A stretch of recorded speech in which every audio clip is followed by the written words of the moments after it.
Yo, what's going on? I appreciate everybody for tuning in. I'm Marcus, the debt free dad, and over here we talk finances, attorney reactions to current events, a little bit of everything in between the spectrum that is interesting or that y'all reach out and hit me up on.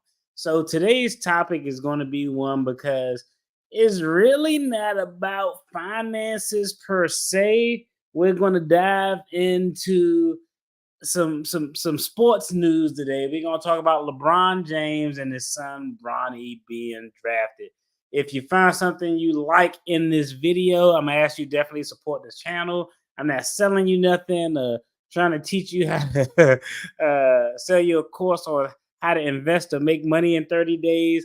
Over here, the best thing that you can do to support the channel and that will make me very happy and appreciative is subscribe, like, comment, and just engage. And if you don't like the video, just double click the thumbs down button. Now, again, I always got to toss out the disclaimer, even though this isn't a technical legal video, but we are going to talk about some interesting topics today.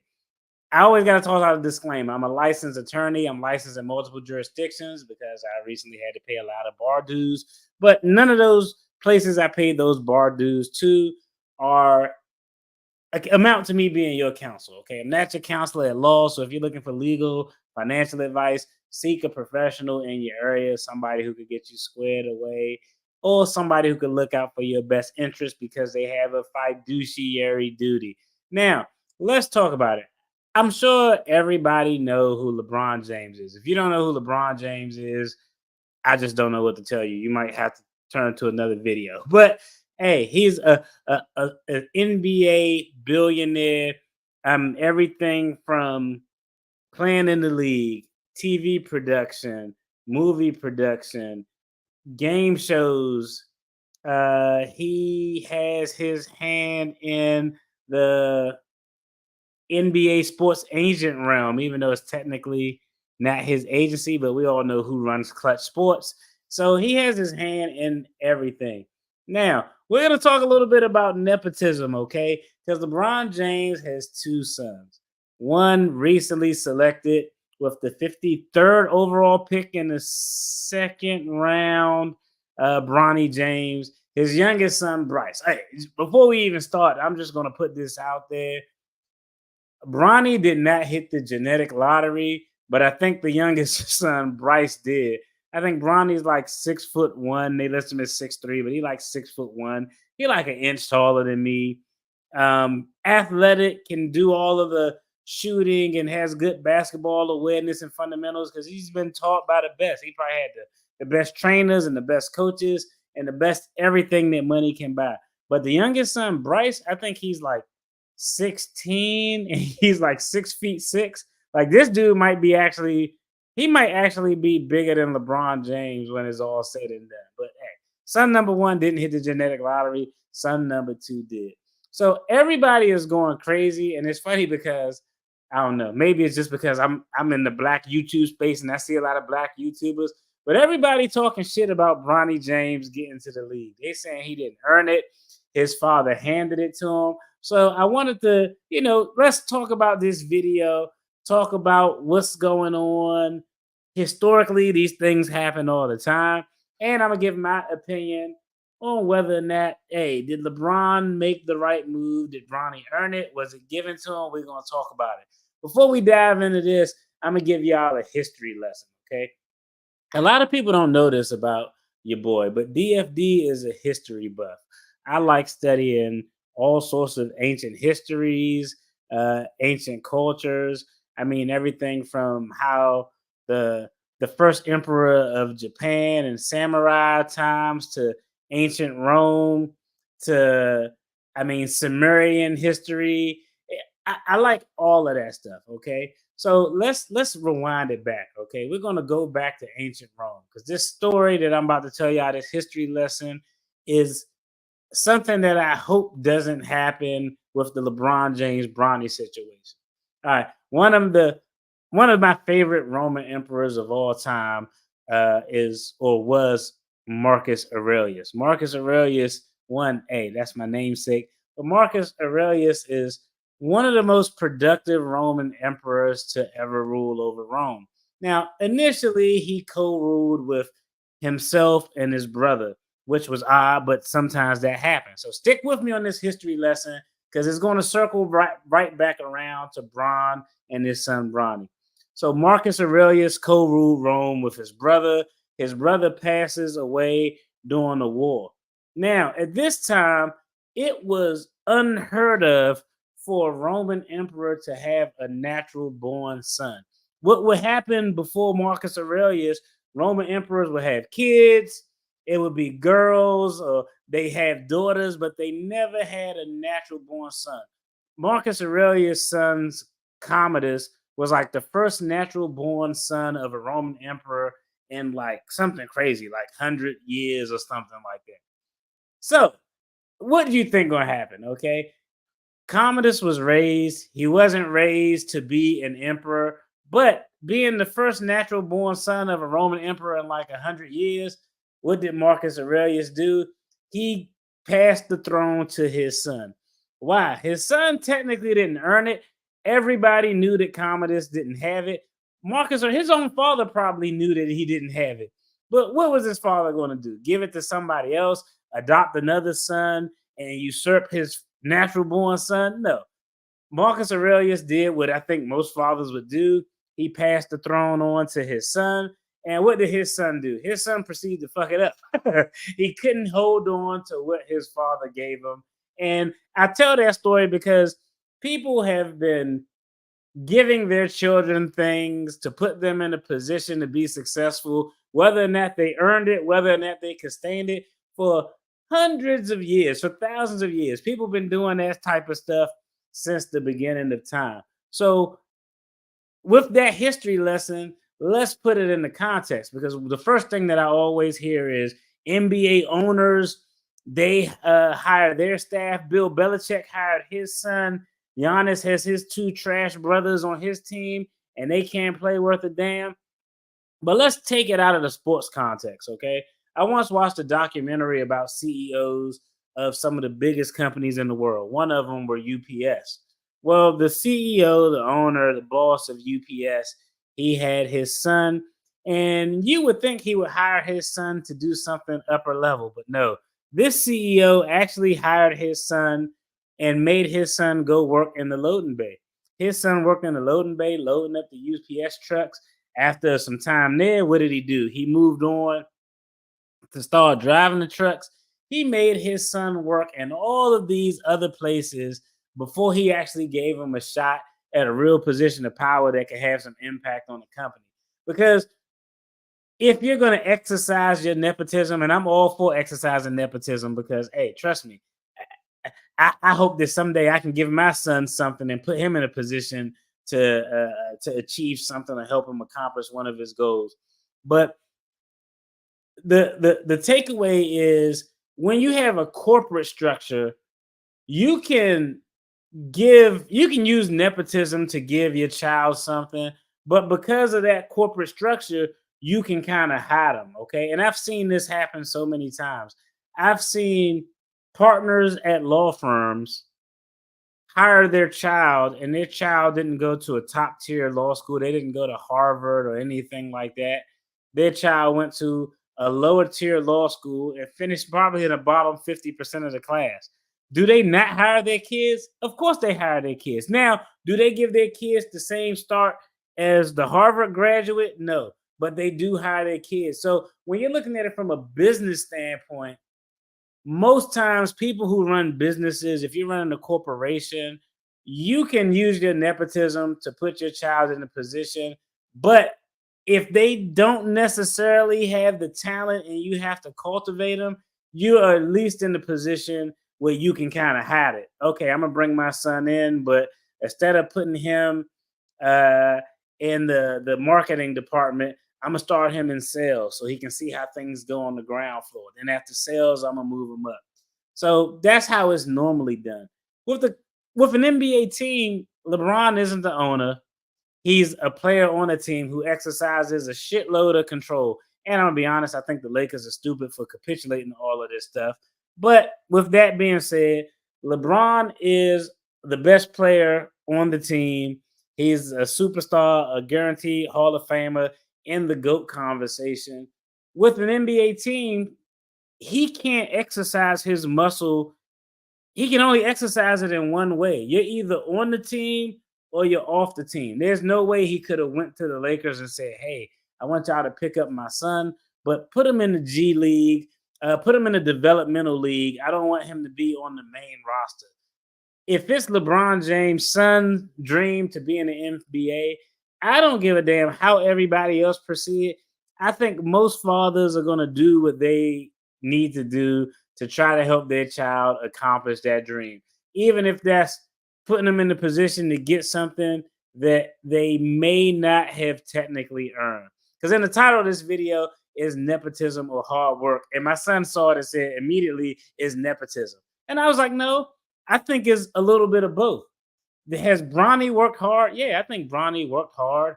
Like if I went to law school and graduated, but I couldn't pass the bar exam, even though I was studying my ass off, have I not worked hard? Yeah, I worked hard. I just don't have what it takes to get to the next level. So I do think that Bronny James has worked hard.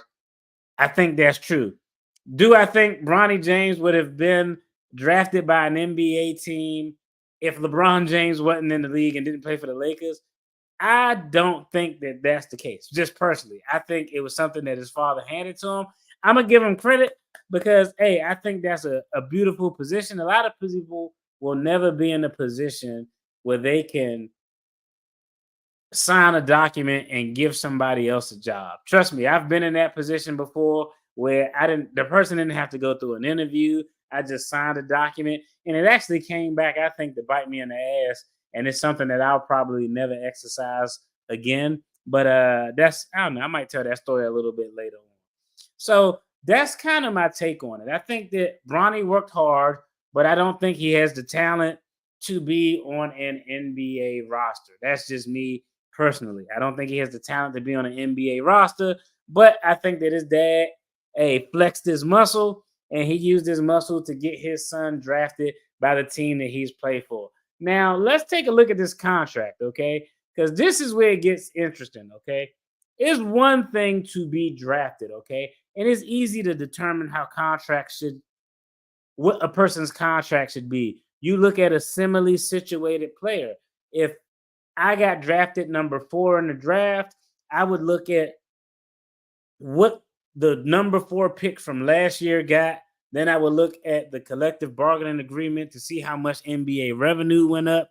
Once I see the percentage that NBA revenue went up, I'll kind of base the numbers I want on when you're doing these negotiations. Well, the NBA has a sliding scale, but generally you would base the salary that you command on what similarly situated players have gotten maybe the year before you, or players who are playing right now who are putting up similar numbers. But we got to go into this contract, okay?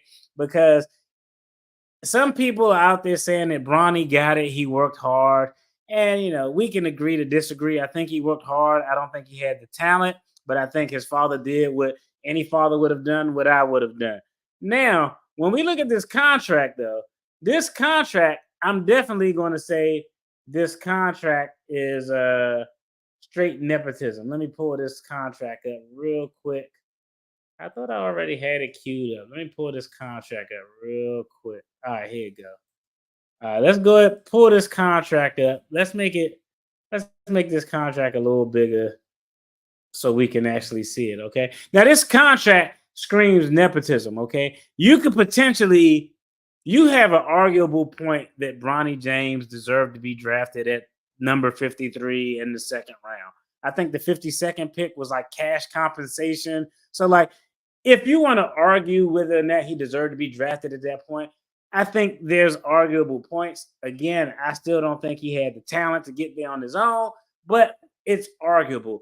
But this contract is 197% nepotism.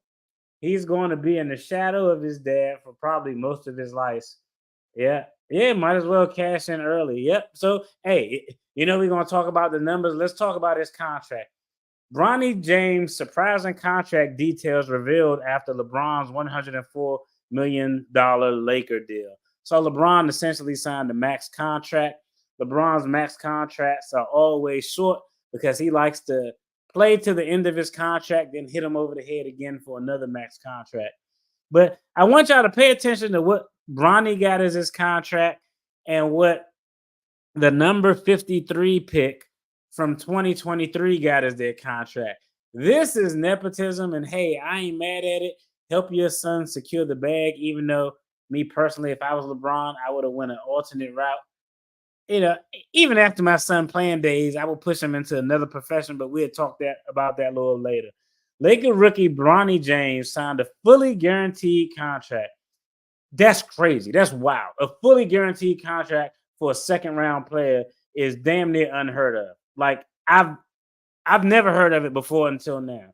Signed a fully guaranteed contract with the team on Wednesday, according to ESPN. The same day his father, LeBron, also agreed to a massive $104 million extension with the Lakers. Bronny, 19, signed a 4-year, $7.9 million contract worth under $1.2 million in the first year, escalating each year after that. This dude signed a $7.9 million fully guaranteed contract that has a team option worth $2.48 million from 2027 to 2028 for calendar year 27 to 2028. That's crazy. Now let's look at, he was 55. I upped him a little bit, 53. That contract is in stark difference to what the number 55 pick in the 2023 draft pick, Isaiah Wong, signed with the Pacers. I never even heard of Isaiah Wong, and I'm pretty hip to what's going on and who's being drafted. Wong signed a two-way contract worth $559,000, but under new CBA rules, it is only partially guaranteed if the player secures a regular season roster spot. The Pacers' number 55 pick from 2023 did not play a minute in the NBA last season and is not on the Pacers Summer League roster, so he will likely be a free agent. So, number 55 pick, that's wild. The number 55 pick from 2023 got $559,000, and that contract isn't even fully guaranteed. And the number 55 pick, because he has the right lineage and the dad with power, got a $7.9 million contract fully guaranteed with a team option for another $2.4 million in calendar year 2027, 2028. That's big time nepotism. I think LeBron James did what I probably would have done. But I'm gonna be honest, I understand both sides of the story, both sides of the coin.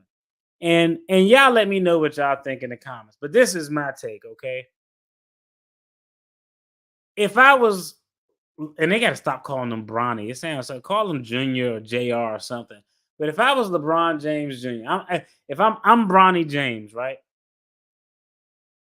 I could much easier deal with the fact that I do not have the talent to get to the NBA. I could deal with that a lot easier than I get to the NBA because of my father's pool, but I don't have the talent to sustain a career there. So once my father leaves, I'm out of the league. The minute LeBron James retires, he's gone. And that happens all the time in corporate America. I have a friend who, well, I wouldn't say a friend, but I know of an individual whose mother had a high position in corporate America. Real high position. Wasn't like the owner or CEO, but damn near way up there on the org chart. Child comes along, child gets a job, okay? They give child a job at this organization. Now, this child is, I think, not a college graduate. I don't think they finished college. I don't know. You could say this child has a track record of kind of making bad decisions. We won't go into the bad decisions, but you could say this high executive's child had a track record of making bad decisions, dropped out of college, but still got a job. Worked at that job for 2 or 3 years. The minute the mother, the high ranking person in this company, retired, literally less than 60 days later, they fired the child. Like, okay, your mom's is gone. Hey, you was kind of dead weight around here, but that person was just a rainmaker. So because they brought in so much business, we could just kind of support you because it kind of cancels each other out. Well, it didn't affect that bottom line. But now that they aren't making it rain anymore, we can't pay you. You got to get out here. So for me, I know this sounds wild, but if I was LeBron James Jr., I would rather deal with I would rather deal with not having the talent to get to the NBA as opposed to getting to the NBA because of my father and I don't have the talent to sustain a career on my own. Because you already know what's going to happen. Okay. I play sports not at a level near as high as Bronny James, but if he playing against guys who are anything like people I know, soon as he get in the game, they're gonna be like, you ain't shit. Your father good, but you some trash. You wouldn't be here without your father. Your father got 38 points, but you only got two, and I'm about to drag your ass. Like, that's just going to be a lot of pressure. But I'm interested to see how this entire thing plays out. If his youngest son is the go-to one, maybe the Lakers putting in dibs for the future option. That's true too. Um, Yeah, because I think his son has 3 years. I think his youngest son will have 3 years or 3 or 2, something like that, before he can actually go in the draft. And this sounds crazy. I honestly think that LeBron James can play long enough to play with his other son too. Hey, I just think he that good, but I also think that the youngest son is has all the genetic tools to go along with the basketball talent. A lot of people was comparing this to Ken Griffey and his father. I mean, that's just different. Ken Griffey Jr. was the number one overall pick. So no one ever questioned his talent on how he got into the league. A lot of people compare Giannis' brother, uh, what is it, Thanasis or Thananis or something like that. Uh, Giannis Antetokounmpo, who plays for the Bucks, and he's only on the team because his brother's in the league. But I even think that's different because Giannis' brother, even though he's trash, he actually was drafted by the New York Knicks. And at the time he was drafted, Giannis only averaged like 6 points. He was like a rookie, a skinny kid. He didn't develop into the superstar. Now, hey, he used that. But I don't know if y'all remember J.R. Smith when he played for the Knicks or the Nuggets. J.R. Smith had a brother who was in the league, whose brother was trash, but J.R. Smith had enough pull to get his brother signed. Giannis has enough pull to get his brother signed. So it's not uncommon for people to do this. This is just the first time I think we've ever seen it in a father and son thing. One thing I want to look up though, I want to look at the stats from the number 55 pick from 2003, Isaiah Wong. I want to look at his college stats. His stats was probably better than uh, LeBron James. I mean Bronny James. Let me see. Isaiah Wong college stats. Yeah, I'm one of them people who gotta type as I read. Let's see. Let's go ahead and look. Let me see. Let's go and pull this up. Let's pull this up. We want to see what the number 55 pick from last year. What was his stats? How good of a player was he actually? Let's go ahead and pull up this article because I think Bronny averaged like 4 points and shot like 67% from free throw line. Okay. He was a rising star in the world of basketball. He was a professional player. Uh, he played for the Miami Hurricanes. He's a member of the Philippines national team representing his mother's country of origin.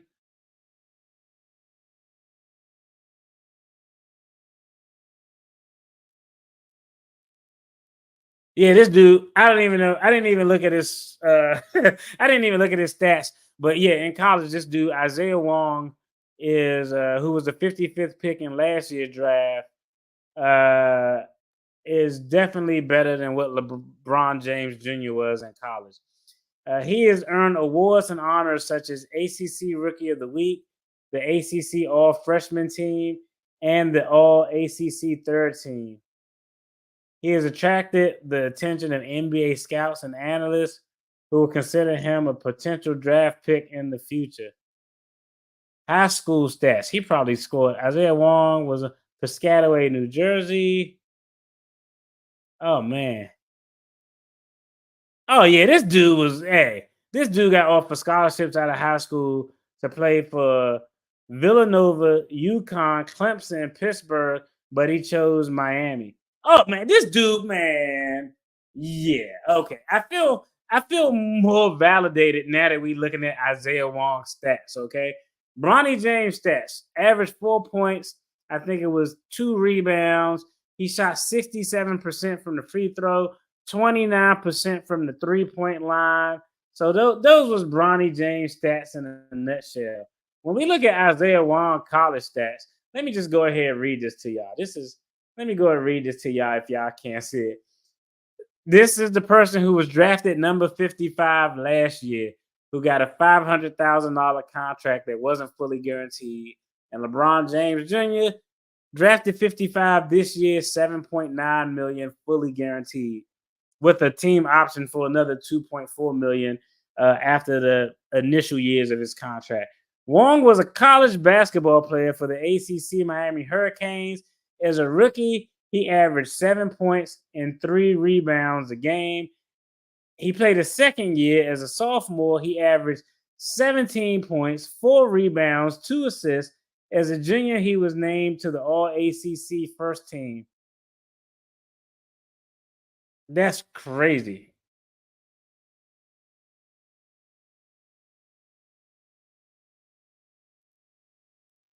Damn.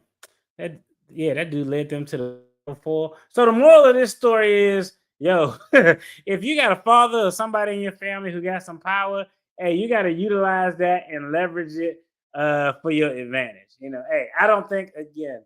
Hey, shout out to LeBron. I'm gonna give him props. He normally makes all the right moves. I've never seen him really misstep, and I don't think that this is a misstep. I think the biggest thing is I just hope that his son can cultivate his talent to where he has some staying power in the league.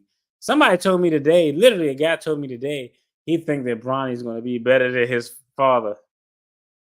I was like, this dude at work high on crack. Somebody need to fire him. He been eating shrooms or licking toes or something. But this dude said that he thinks LeBron James Jr. is going to be better than his father, which is asinine. But I think that hey, Bronny worked hard. I think that good old nepotism played a role. I think that LeBron made the right choice. I just hope that Bronny can develop his talent enough so that he can sustain a position in the league. It would hurt me that when LeBron James retire, if Bronny is cut from a team and you never see him in the NBA again. Like to me, I would be sad because I don't want to see that type of ending for this story. I think it'll be a terrible ending. Now, that being said, hey, I had this conversation with somebody, and you can't control your kids want to do what they want to do.